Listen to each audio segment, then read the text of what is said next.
Primero, muy buenas tardes. Quiero decirle a la población casanareña el día de hoy que aparte de sentir su dolor, ese dolor que ya es muy dentro, quiero decirle que anteriormente, fui también víctima del conflicto armado de Colombia.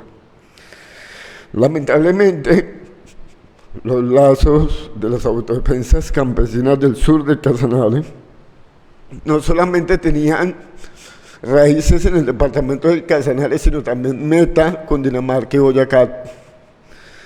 Cuando tan solamente era un joven, un infante, sin conocimiento, tan solamente tenía 14 años, cuando fui reclutado por las autodefensas campesinas del sur de Casanare.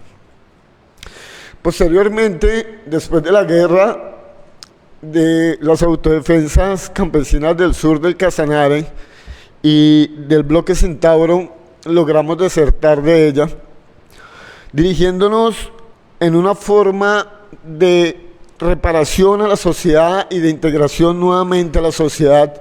Nos dirigimos guiado por el señor José Ovidio Díaz Vaquero a la oficina de mi coronel, comandante de la Brigada 16, Henry Torres Escalante, con el único fin de tratar de reparar quizás la coacción y el engrosamiento de las filas de este grupo armado de las autodefensas campesinas del sur del Casanare.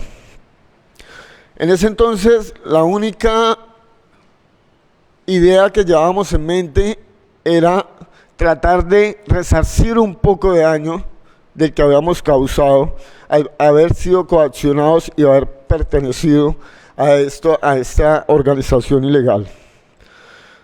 Nos reunimos con mi coronel Torres entre el año 2006-2007 aproximadamente, no lo recuerdo bien, soy muy malo para recordar fechas en realidad. Nos acercamos para dar información sobre integrantes de dicha organización. Posteriormente, el coronel Torres nos presenta a mi mayor Soto, Gustavo Enrique Soto Bragamonte, con quien pasamos información y detalladamente me señala que el señor Paturro estaba dentro del orden de batalla. El señor Paturro es Rodrigo Enciso Arias. Quizás de pronto no se encuentran acá en ese momento las víctimas mías, los familiares, pero quiero decir que en principio nos acercamos a esta unidad como cualquiera lo hubiera hecho a cualquier institución del Estado, de seguridad, con el único fin de hacer el bien y no hacer el mal. Lamentablemente, tengo que aceptar que en mi rol y en el engranaje de reclutador reconozco hoy ante los ojos de Dios y mis víctimas, la sociedad colombiana que reclama paz, verdad, justicia y no repetición de estos hechos vergonzosos que causaron dolor, tristeza y agobio. A ustedes hoy presente, mis víctimas y a quienes no lo están. Quiero pedir perdón acompañado de verdad. Verdad y quizás reparación. Sé que mis palabras serán insuficientes para tratar de remediar el daño causado por mi mal actuar y mi mal proceder en una época de ignorancia y de juventud, coaccionado por las diferentes armas y diferentes actores del conflicto armado de Colombia, especialmente por el ejército colombiano y la Brigada 16. Antes de iniciar, un corto relato de cómo llegué a esta situación y el motivo de mi mal proceder y actuar en mi pasado. Quiero resaltar hoy la grandeza de cada una de las mujeres acá presentes, porque creo yo que si algo a esta raza, si algo nos da grandeza es tener mujeres tan grandes luchadoras como ustedes. Quiero comenzar a contar mi historia desde el reclutamiento hasta el momento de mi detención el 20 de enero del 2009, donde hicimos y se le dijo a la Fiscalía 60 especializada de la ciudad de Villavicencio desde el primer día de mi captura. Se hizo relación de los 7 hechos directos en los que he participado y contribuí en mi rol de reclutador. Le pido disculpas porque de pronto estoy un poco ahogado, un poco nervioso. Quiero reconocer primero que todo y hacer homenaje a esas personas, al señor Rodrigo Enciso Arias, Freddy Alberto Ardila, Jonathan Mauricio Parada Leito, Urias González, Jorge Alberto García Vanegas, Jorge Andrés Barrera Falla, Jairo Luis Calderón Figueroa, Freddy Mosquera y 2 jóvenes que aún todavía no han sido identificados, pero que son del barrio Playa Rica de la ciudad de Villavicencio. Que lamentablemente esas personas cayeron bajo engaños y estrategias que les decía yo para ejecutar o para poderlos sacar. Al principio se inició con la información del paturro del señor Arias Enciso. Se le entregó al señor Gustavo Enrique Soto Bragamonte en compañía del señor Leonardo, quien confirmó y verificó la información de la compra de un armamento. En inicio, como les digo, me acerqué a esta brigada con la única razón de hacer el bien, no el mal. Como muchos de ustedes, también cargo un peso grandísimo, y hoy es el día, no decir la verdad, porque lo hice desde el primer día y quizás cada vez que me buscaba una víctima, trataba de dar indicaciones.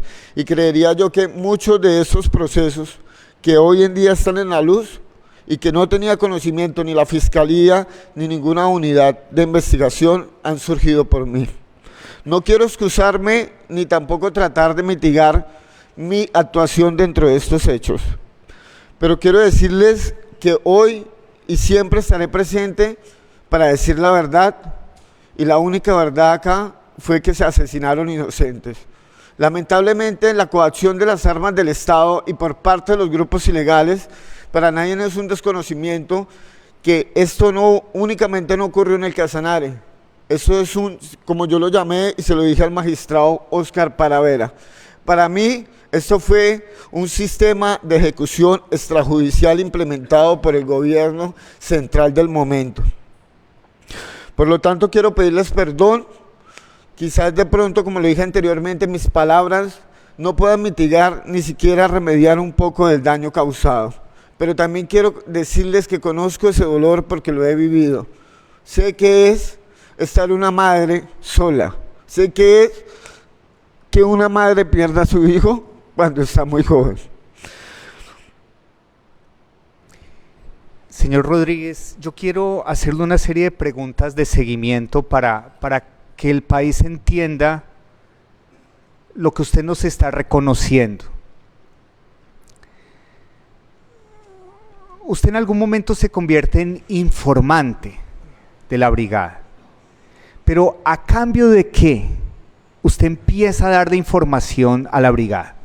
Yo en inicio, como les dije ahorita acá en el principio, yo en inicio me acerco a las unidades motivado por el señor José Ovidio Díaz Vaquero, que es mi primo. Hoy se encuentra también detenido por los mismos hechos.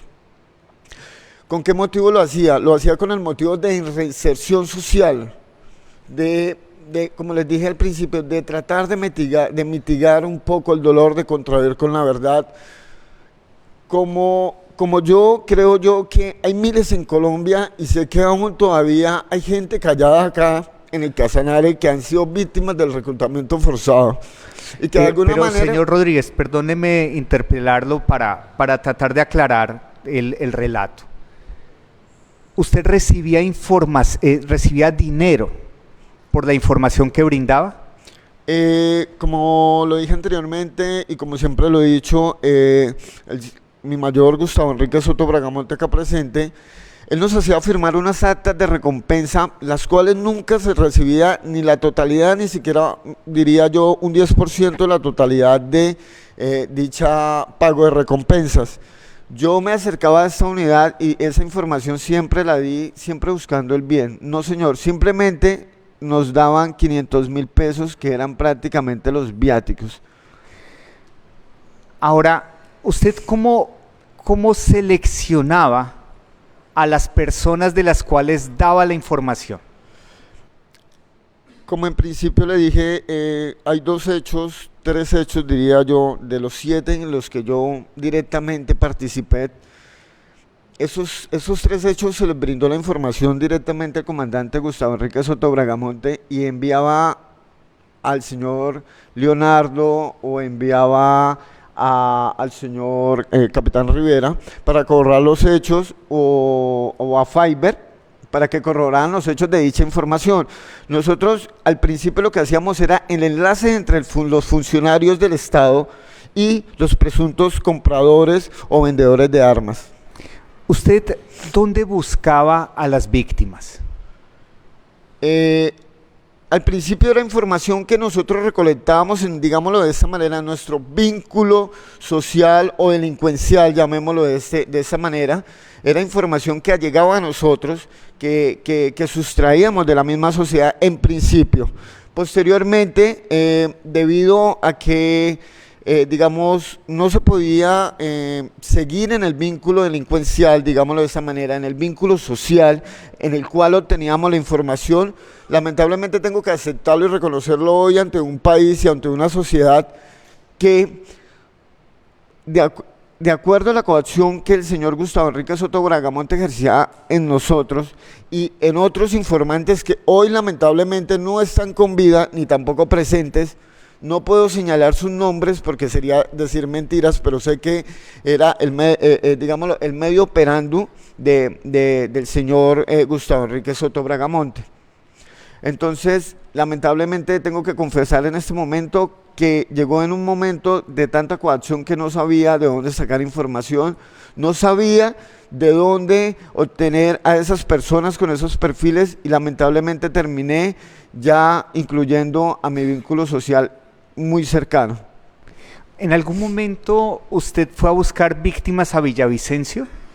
Yo soy yo nací en Villavicencio, posteriormente yo estaba en Villavicencio y sí, efectivamente, no fui a buscarla directamente, sino era mi vínculo social, digámoslo de esta manera.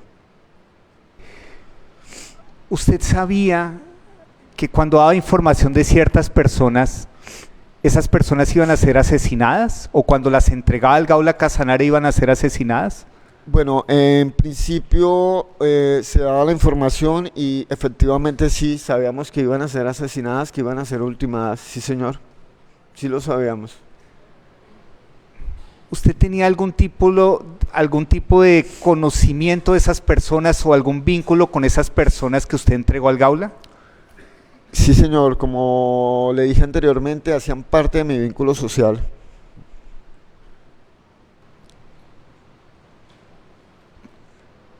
¿Por qué empieza a entregar personas que usted conocía, que eran de su círculo social, para ser asesinadas?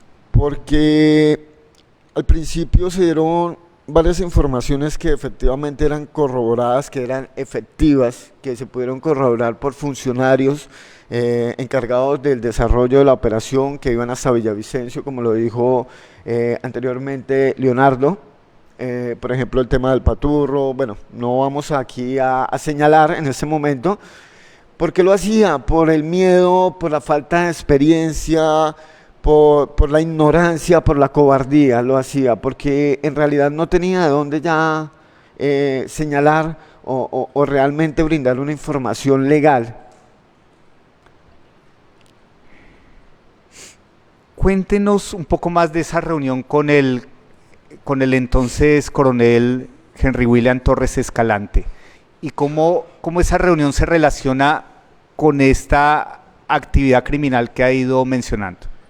Bueno, como les expliqué en principio, motivado por José Ovidio Díaz Vaquero, que es un familiar mío, es mi primo, Llegamos a la oficina, o sea, él me motiva a que vayamos allá con el plan de reinsertarnos, con el plan de arreglar nuestra situación también militar, digámoslo de esta manera, de contar la situación de que habíamos sido reclutados, de que habíamos sido pertenecientes, desertores de las autodefensas campesinas del sur del Casanare.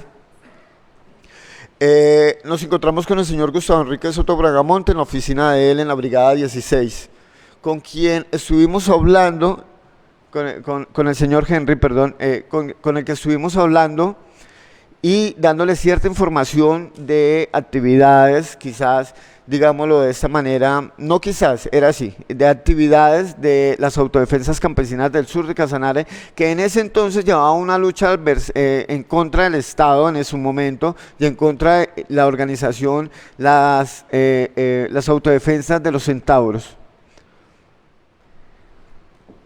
¿En algún momento usted entregó al Gabla Casanare personas que tenían situación de consumo problemático de estupefacientes? Por lo general siempre, luego de que ya nos encontraban la información, sí se buscaba, digámoslo de esta manera, era como un perfil, digámoslo, necesario quizás para señalar o sustraer a esas personas para que se llevara a cabo el asesinato de ellos. Si usted sabía que estas personas iban a ser asesinadas, ¿por qué usted dice que esta información que entregaba era para hacer el bien? Porque era la información que se entregó al principio, magistrado Parra, fue verídica. O sea, se podía constatar, lamentablemente, el plan o el sistema de ejecución extrajudicial, como lo llamo yo, ya estaba preparado, ya estaba implementado en el Casanare, lamentablemente. Como le digo, eso no solamente sucede en el Casanare, sucedió en muchos departamentos. Y bueno, qué pena, discúlpeme que me perdí el orden de la idea. Yo porque he ido poco a poco para tratar de entender dentro de este conjunto de asesinatos que ocurrieron de forma masiva y sistemática, como lo ha dicho esta sala de reconocimiento. Y la idea es que el país entienda por qué. Y ahí la pregunta es, que le quiero transmitir es, sé que usted nos dice, quería hacer el bien. Correcto. Pero quiero preguntarle si el contexto que usted nos estaba relatando justificaba el asesinato de esas personas. Yo creo que ningún asesinato en Colombia de una persona inocente no tiene ningún tipo de justificación.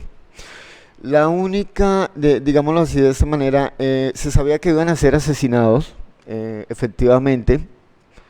De alguna manera, en la reunión con mi coronel Henry Torres Escalante, se dijo una palabra, la voy a repetir en este momento, que los muertos no hablan. De esa manera. Sé que a eso se está refiriendo usted, a ese punto quería llegar usted con la pregunta.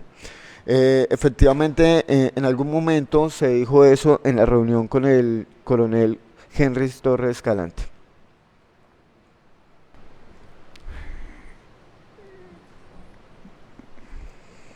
Yo creo que ante todo lo que queremos reflexionar con este tipo de testimonios es que para las garantías de no repetición, para esa idea respecto a que jamás vuelvan a ocurrir este tipo de hechos, no podemos partir de considerar que el asesinato de una persona pudiera estar justificado en ningún tipo de circunstancia. Nos ha precisado usted que le fue señalado que los muertos no hablan. Sí, señor. Y que eso le fue precisado en su reunión con el entonces coronel Torres Escalante. Y nosotros iremos hilando con mucho más detalle, con algunas de las intervenciones que seguirán, algunas de los alcances que tenían este tipo de expresiones en el tipo de conversaciones que tenían quienes participaron en estos hechos. Yo quiero finalizar entonces este diálogo que, insisto, en todos estos casos se trata de puntos de partida para diálogos que se impulsan en esta audiencia pública, pero que tienen que continuar en el futuro. Pero para finalizar, quisiera preguntarle qué mensaje quisiera dejar a las víctimas que tiene usted enfrente suyo. Bueno, primero que todo, es difícil, como les dije desde un principio, quizás las palabras no enmenden esos daños causados, esos daños morales, esos daños que se le hicieron estructuralmente a una familia, o no a una, sino a muchas.